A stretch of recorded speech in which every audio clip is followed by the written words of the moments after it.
사도신경으로 우리의 신앙을 고백하겠습니다.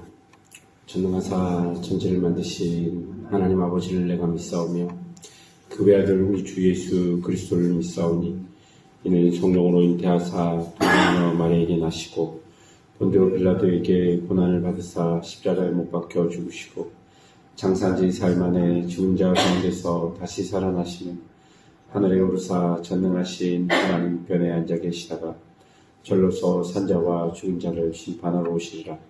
성령을 믿사오며 거룩한 공예와 성도가 서로 교통하는 것과 죄를 사여 주시는 것과 몸이 다시 사는 것과 영원히 사는 것을 믿사옵나이다.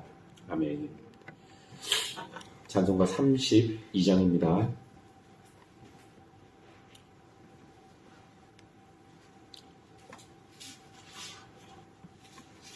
찬송 32장입니다. 만유의 주제 존귀하신 예수 사람이 되신 하나님 나 사모하여 영원히 섬긴 내 영광 되신 주로다.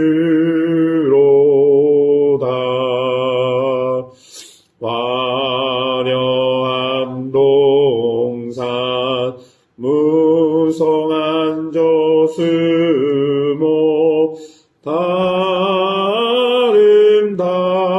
아름답고 묘하라. 순전한 예수 더 아름다워 봄 같은 기쁨 주시네. 광명한 해와 명랑한 저 달빛 수많은 별들 빛나라. 주 예수 빛은 더 찬란하여 참 비교할 수 없도다.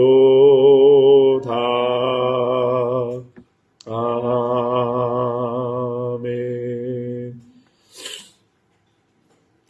오늘 우리에게 주시는 하나님의 말씀은 사도행전 16장 16절에서 40절까지의 말씀입니다. 사도행전 16장 16절에서 40절까지의 말씀, 우리 한 절씩 교독하시고 마지막 절 같이 읽겠습니다. 16절입니다.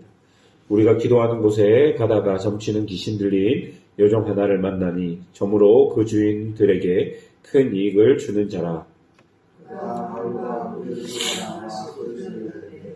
이 사람들은 지극히 높은 하나님의 종으로서 구원의 길을 너희에게 전하는 자라 하며 이같이 여러 날을 하는지라. 바울이 심히 괴로워하여 돌이켜 그 귀신에게 이르되 예수 그리스도의 이름으로 내가 내게 명하노니 그에게서 나오라 하니 귀신이 즉시 나오니라. 주인은 자신에게 끊어진 것을 보고 바울과 실라를 붙잡아 장터로 관리들에게로 갔다가 사관들 앞에 데리고 가서 말하되 이 사람들은 유대인인데 우리 성이 심히 요란케 하여 로마 사람이 우리가 듣지도 못하고 행하지도 못할 그 속을 전한다 하거늘 무리가 일제히 일어나 고발하니 상관들이 옷을 찢어 벗기고 매로 치라 하여 많이 친 후에 목에 가두고 간수에게 명하여 그가 이러한 명령을 받아 그들을 깊은 옥에 가두고 그 발을 착고에 든든히 채웠더니 한밤중에 바울과 실라가 기도하고 하나님을 찬송하니 제수들이 듣더라. 이에 갑자기 큰 지진이 나서 옥소가 움직이고 문이 곧 다 열리며 모든 사람의 메인 것이 다 벗어진지라. 간수가 자다가 깨어 문이 열린 것을 보고 제수들이 도망한 줄 생각하고 칼을 빼어 자결하려 하거든 바울이 크게 소리질러 이르되 내 몸을 상하지 말라. 우리가 다 여기 있노라 하니 뛰어들어가 무서워 바울과 신라 앞에 그들을 데리고 나가 이르되 선생들이여 내가 어떻게 하여야 구원을 받으리까 하거늘 내 주 예수를 믿으라. 그리하면 너와 내 집이 구원을 받으리라 하고 주의 말씀을 그 사람과 그 집에 있는 모든 사람에게 전하더라. 그 말씀을 씻어주고 자기와 그온 나세를 받은 그들을 데리고 자기 집으로 올라가서 음식을 차려주고 그와 온 집안이 하나님을 믿음으로 크게 기뻐하니라.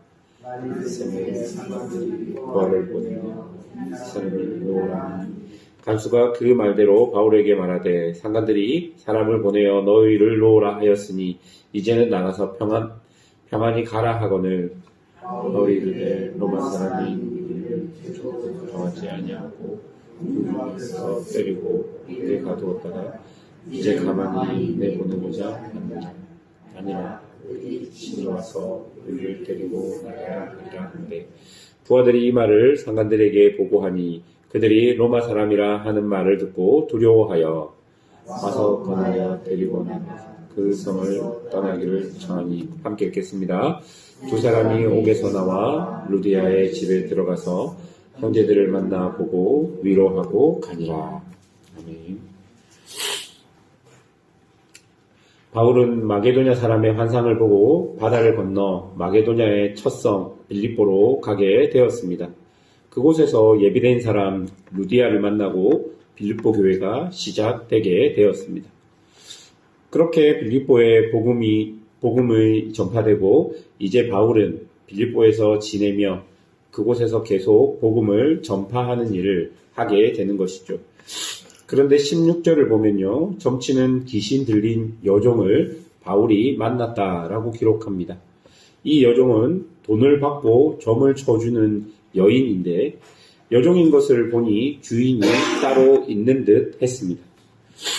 여러분 16절이 말하고 있는 것이 지금 현재 빌립보라는 도시의 영적인 모습과도 같습니다.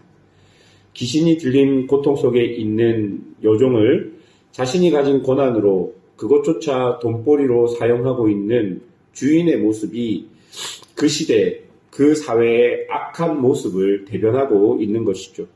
남의 고통이 나의 이익이 되는 악한 사회, 바로 그런 빌립보에 복음이 전파되었던 것입니다. 바울은 예수의 이름으로 그 귀신을 내쫓아 버립니다. 그런데 이것 때문에 그 여종의 주인은 바울들을 상관들에게 끌고 가서 많은 사람들을 선동하여 바울을 고발하게 되는 것이죠. 그로 인하여 바울은 매를 맞고 감옥에 갇히게 됩니다. 여러분, 이 주인의 모습이 여러분은 어떻게 보이십니까?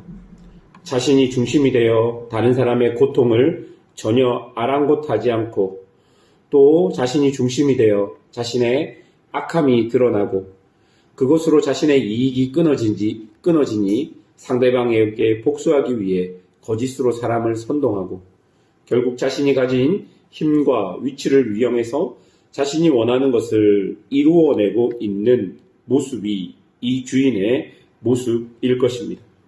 여러분, 이런 모습은 사실 왜곡된 자기 사랑에서 나오는 것이죠. 결국 자신이 중심이 되어서 모든 일을 바라보고 다른 사람들을 평가하고 판단하는 모습일 것입니다.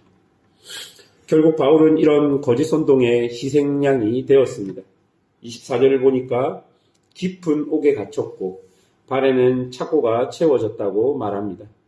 여러분, 이런 상황들을 보면 마치 사단이 더 이상 빌립보에 바울이 복음 전하는 것을 싫어해서 깊은 옥에 가두어서 복음 전하는 것을 멈추어 버리게 한 모습과 같다라고 보이는 것이죠.